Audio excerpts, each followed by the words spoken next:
Hello my friends and dear students, hi, welcome back to Rosh study. इस lecture में हम discuss करने वाले हैं आई से रिलेटेड विजन के रिगार्डिंग प्रॉब्लम्स और डिफेक्ट्स के बारे में। अभी तक हम स्टडी कर चुके हैं आई को, उसके बाद फिर हमने पढ़ा था about the power of accommodation. Then हमने प्रीवियस लेक्चर में स्टार्ट किया था डिफेक्ट्स ऑफ विजन, जहां पर हमने पढ़ा था about myopia, hypermetropia and presbyopia. Now तो अब इस लेक्चर में हम डिस्कस करने वाले हैं about the causes behind these defects of vision, और साथ ही साथ हम डिस्कस करेंगे इनकी करेक्शनल रेमेडीज के बारे में। बट हमेशा की तरह लेक्चर स्टार्ट करने से पहले एक क्वेश्चन, और आपका सवाल है कि ह्यूमन आई का रेजोल्यूशन कितना होता है इन मेगापिक्सेल्स। और आपके ऑप्शंस हैं ए 576 मेगापिक्सल, बी 5760 मेगापिक्सल, सी 676 मेगापिक्सल या फिर डी 6760 मेगापिक्सल्स।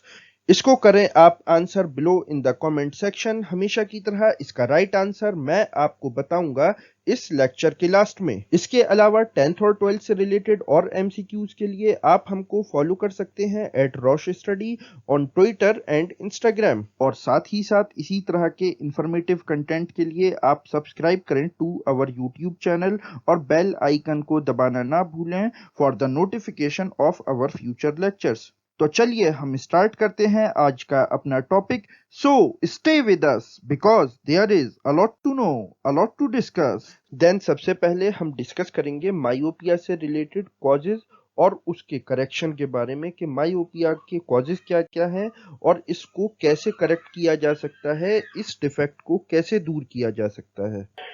तो मायोपिया क्यों होता है, इसके लिए सबसे पहले तो हम ये डिस्कस करेंगे कि एक नॉर्मल आई किस तरीके से फंक्शन करती है, उसका बिहेवियर क्या होता है।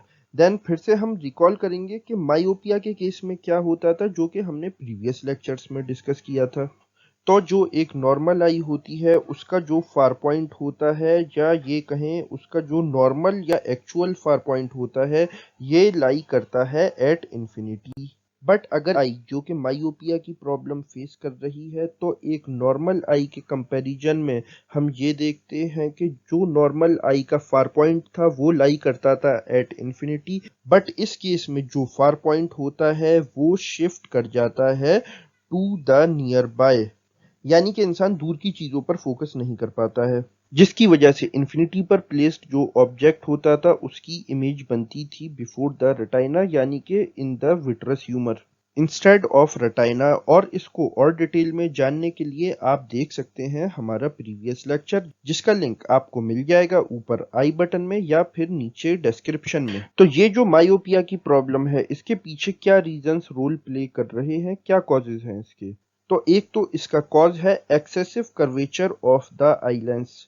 इट मीन्स हमारी आई में जो क्रिस्टलाइन लेंस होता है वो जरूरत से ज्यादा अपने कर्वेचर को चेंज करता है due to the pressure exerted by ciliary muscles. Ciliary muscles जो होते हैं वो इस क्रिस्टलाइन लेंस पर जरूरत से ज्यादा प्रेशर एक्सर्ट कर देते हैं, जिसकी वजह से इसकी पावर बढ़ जाती है और फोकल लेंथ घट जाती है देन द रिक्वायर्ड, जिसकी वजह से जो लाइट रेज होती हैं वो कन्वर्ज हो जाती हैं बिफोर द रेटाइना और इमेज का फॉर्मेशन हो जाता है इन द विट्रस ह्यूमर।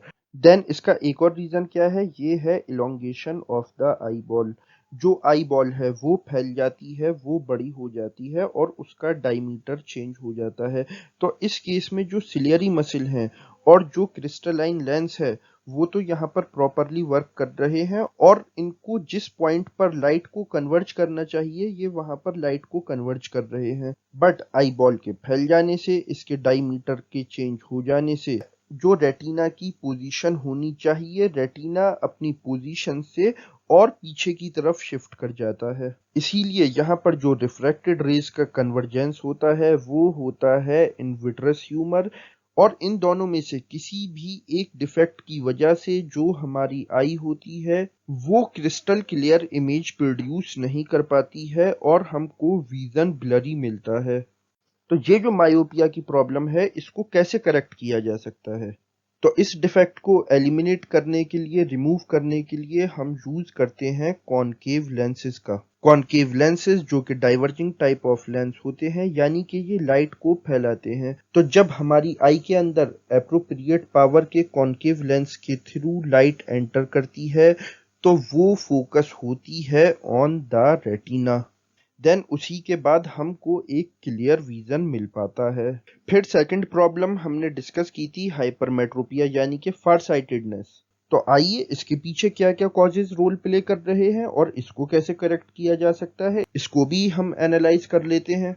तो जैसा कि लास्ट लेक्चर में हमने डिस्कस किया था, जो एक नियर बाई पॉइंट होता है एक नॉर्मल आई का, वो होता है एट 25 सेंटीमीटर। यानी कि हमारी आई से 25 सेंटीमीटर की दूरी तक कोई भी ऑब्जेक्ट रखा हुआ है तो हमारी आई उसको कंफर्टेबली फोकस कर देती है ऑन द रेटिना। बट एक ऐसी आई जो कि सफर कर रही है हाइपरमेट्रोपिया के डिफेक्ट से यानी कि फार साइटेडनेस की प्रॉब्लम से, तो यहाँ पर जो नियर पॉइंट होता है उसका वो शिफ्ट कर जाता है अवे फ्रॉम द आई। यानी कि यहाँ पर जो पास रखी हुई चीज है, जो करीब रखी हुई चीज है, वो हमको क्लियर नहीं दिखाई देती, बल्कि हमको दूर रखे हुए ऑब्जेक्ट्स ज्यादा अच्छे से ज्यादा क्रिस्टल क्लियर दिखाई देते हैं।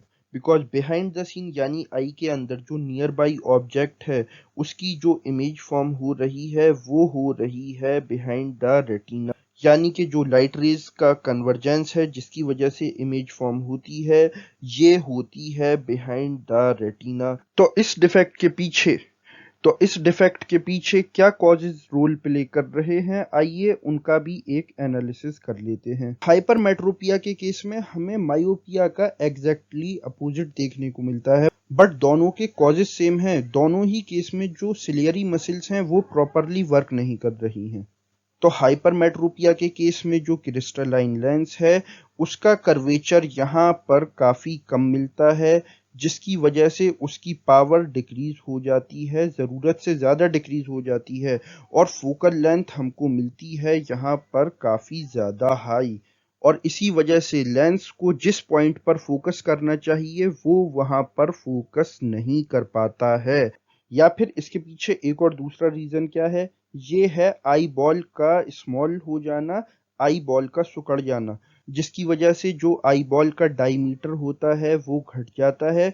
तो यहाँ पर जो सिलियरी मसल हैं और जो क्रिस्टलाइन लेंस हैं वो तो प्रॉपरली वर्क कर रहे हैं और उनको जिस पॉइंट पर लाइट को कन्वर्ज करना चाहिए वो उसी पॉइंट पर लाइट को कन्वर्ज कर रहे हैं, बट आई बॉल के सिकुड़ जाने की वजह से और रेटिना के पोजीशन चेंज हो जाने की वजह से जो इमेज फॉर्मेशन है वो होता है बिहाइंड द रेटिना। तो इस फार साइटेडनेस के डिफेक्ट को दूर करने का क्या तरीका है, तो इस डिफेक्ट को एलिमिनेट करने के लिए डिप्लॉय किए जाते हैं convex lenses. Because light rays का जो कन्वर्जेंस पॉइंट है वो ओरिजिनल कन्वर्जेंस पॉइंट से है दूर, उसको और करीब लाने के लिए यानी कि रेज को और ज्यादा बेंड करने के लिए हम यहाँ पर यूज करते हैं कन्वर्जिंग टाइप ऑफ लेंस का। तो जब लाइट रेज कॉन्वेक्स लेंस के थ्रू ट्रेवल करते हुए आई के अंदर एंटर होती हैं तब जाकर वो प्रॉपरली फोकस हो पाती हैं ऑन द रेटिना। अच्छा, तो आपने यहाँ पर ये बात नोट की कि हम इन दोनों डिफेक्ट्स को ही रिमूव कर सकते हैं, एलिमिनेट कर सकते हैं without any surgery by using the lenses of appropriate power. Then third type of defect है presbyopia. Presbyopia ये basically power of accommodation पे effect डालता है due to the aging, जिसकी वजह से एक इंसान फेस करता है मायोपिया या फिर हाइपरमेट्रोपिया, या कभी कभी तो इंसान ये दोनों ही डिफेक्ट से अफेक्टेड होता है। और इसके पीछे जो रीजन है ये है एजिंग। जैसा कि हम जानते हैं कि एज के साथ जो हमारे बॉडी के पार्ट्स होते हैं वो वीक पड़ते जाते हैं। तो सिमिलरली जो हमारी आई का क्रिस्टलाइन लेंस है जो कि अपनी पावर ऑफ एकोमोडेशन चेंज करता है थ्रू सिलियरी मसल्स, तो यहाँ पर जो सिलियरी मसल्स होते हैं उनके वीक पड़ जाने की वजह से जो पावर ऑफ एकोमोडेशन है वो प्रॉपरली एडजस्ट नहीं हो पाती है, जो कि डायरेक्टली अफेक्ट करती है हमारे विजन को। इसीलिए अगर आपने कभी ऑब्जर्व किया हो कि जो ओल्ड एज पीपल होते हैं उनको क्यों जरूरत पड़ती है चश्मा लगाकर बुक या न्यूज़पेपर पढ़ने की, बिकॉज जो उनकी आई लेंस की जो पावर ऑफ एकोमोडेशन है वो प्रॉपरली एडजस्ट नहीं हो पाती है, स्पेशली नियर ऑब्जेक्ट्स के केसेस में। और प्रेस बायोपिया के जो पेशेंट्स होते हैं वो ज़्यादातर फेस करते हैं हाइपरमेट्रोपिया यानी कि फारसाइटेडनेस, यानी कि वो दूर तो रखी हुई चीज़ों को ईजिली देख लेते हैं बट करीब रखी हुई चीज़ों पर उनको ज़्यादा फोकस करना पड़ता है, ज़्यादा मेहनत करनी पड़ती है। इसीलिए जब इंसान की एज बढ़ती है तो उसकी करीब की निगाह पहले कमजोर होती है, बिकॉज नियर बाई ऑब्जेक्ट्स को फोकस करने के लिए जो क्रिस्टलाइन लेंस है उसको ज्यादा सर्कुलर होना पड़ेगा, यानी कि उसको अपना कर्वेचर ज्यादा बढ़ाना पड़ेगा। बट जो सिलियरी मसल होते हैं वो ड्यू टू द एजनिंग इतना प्रेशर एक्सर्ट नहीं कर पाते हैं, इसीलिए जो ह्यूमन आई का नियर बाई पॉइंट होता है वो शिफ्ट कर जाता है अवे फ्रॉम द आई, जिसकी वजह से इंसान को अपने पास रखी हुई चीजें ज्यादा साफ नहीं दिखाई देती हैं in comparison to the far objects. अच्छा, तो प्रेस बायोपिया के डिफेक्ट को रिमूव करने के लिए वही सारे करेक्शनल मेजर्स अडॉप्ट किए जाते हैं जो कि मायोपिया या हाइपरमेट्रोपिया के केस में अडॉप्ट किए जाते हैं, जो कि अभी हमने पीछे डिस्कस किए हैं। बट यहाँ पर एक स्पेशल केस हमें ये देखने को मिलता है कि एक इंसान मायोपिया और हाइपरमेट्रोपिया दोनों ही प्रॉब्लम्स से सफर कर रहा है। तो इस केस में हम यूज करते हैं बाइफोकल लेंसेज, यानी कि हम यहाँ पर ऐसे लेंसेज यूज करते हैं जो कि मिक्सचर होते हैं of concave and convex lenses. तो ये थे इन तीनों डिफेक्ट्स के पीछे के कॉजेज और उनके corrective measures. Now this is the end of the lecture. वापस आते हैं हम अपने क्वेश्चन की तरफ, और आपका सवाल था कि जो ह्यूमन आई होती है इसका रेजोल्यूशन कितना होता है इन मेगापिक्सेल्स।